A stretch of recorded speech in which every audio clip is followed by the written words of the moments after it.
Hi everybody. Here's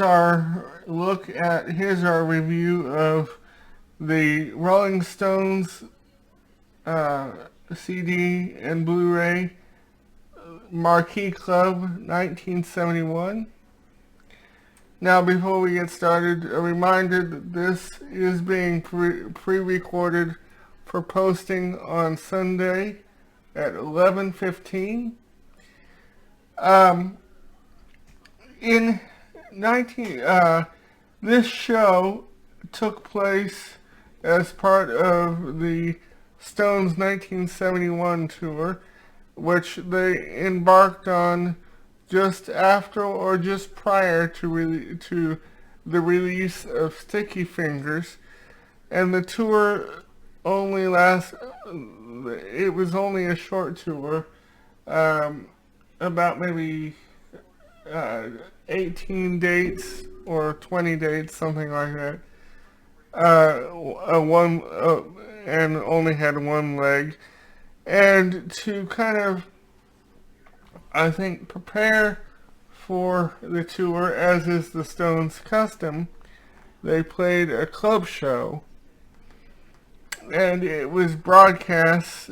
Now there is only 18. There is only, I think, maybe 11 songs or 11 songs on the CD or in the collection.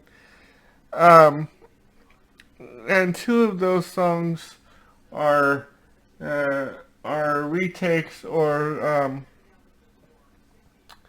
because they messed up, or they decided to play it again.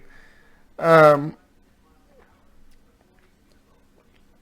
um, so the the like I said, the track listing is heavy on Sticky Fingers. They open with Live With Me from Let It Bleed, I believe, with Mickey Hopkins on piano, and then they dive into stuff from Sticky Fingers, such as a um, a pretty nice version of one of my favorites, Dead Flowers. And then they do I Got the Blues, another favorite of mine. And then they also do the shortest version of Midnight Rambler that I've heard yet.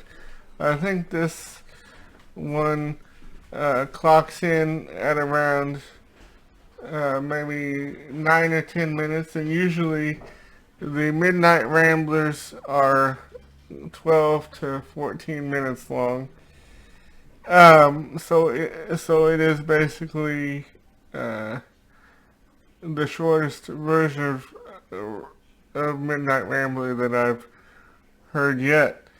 And they do some pretty interesting covers. They do Chuck Berry's Let It Rock, I believe. Um, and they do Bitch, again from Sticky Fingers. Um, and uh, it's really kind of a sparse set list. There's really not uh, very much.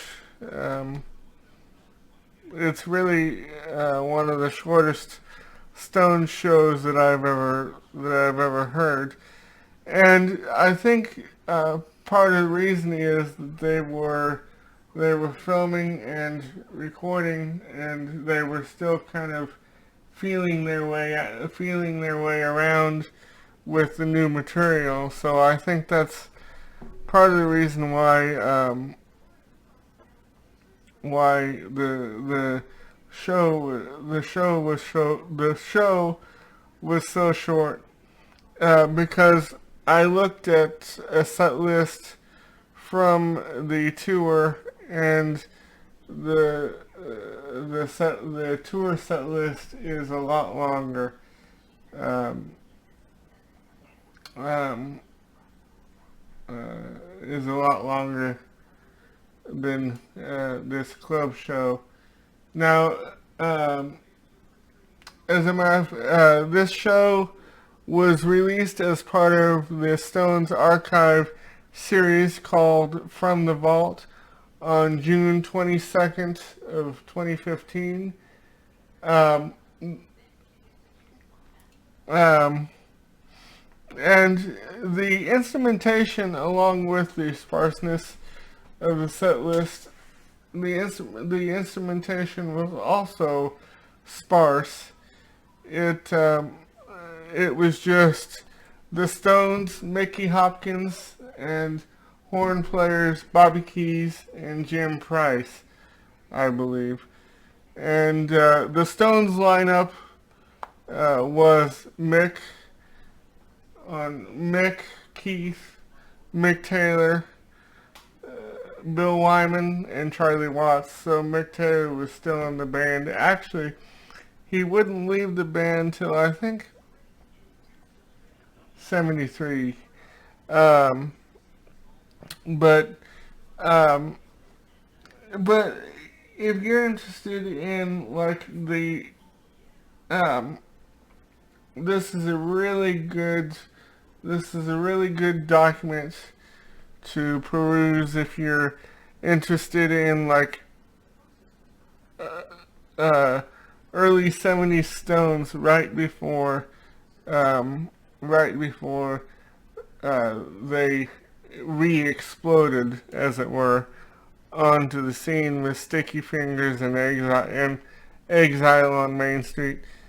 Oh, one interesting thing is that it's kind of it's kind of it's kind of it's kind of cool to it's kind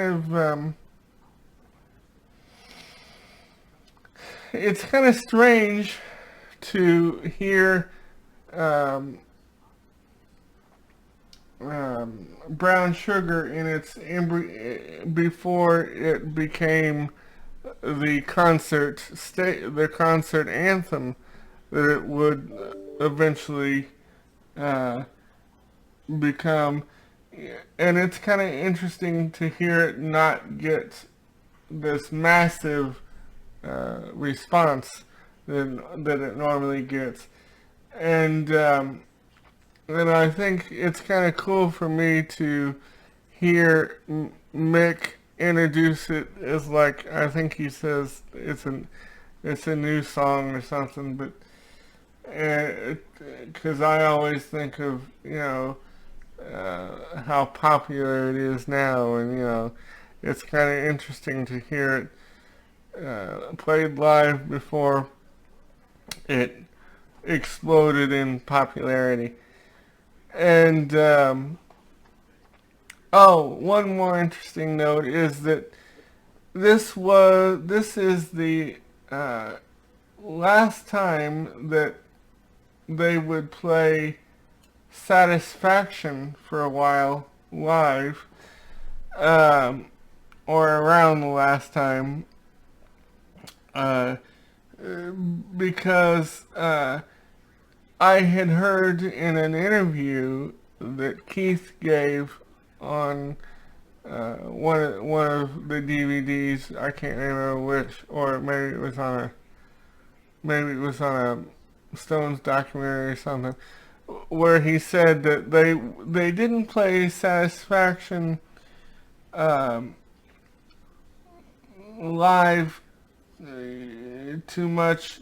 They kind of took it out of set for a while because they weren't satisfied of how it translated,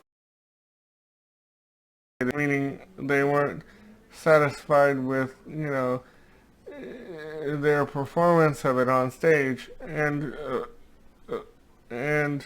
so they took it out of the set for a while to refine the arrangement, I guess, or refine the arrangements, and it certainly worked. But anyway,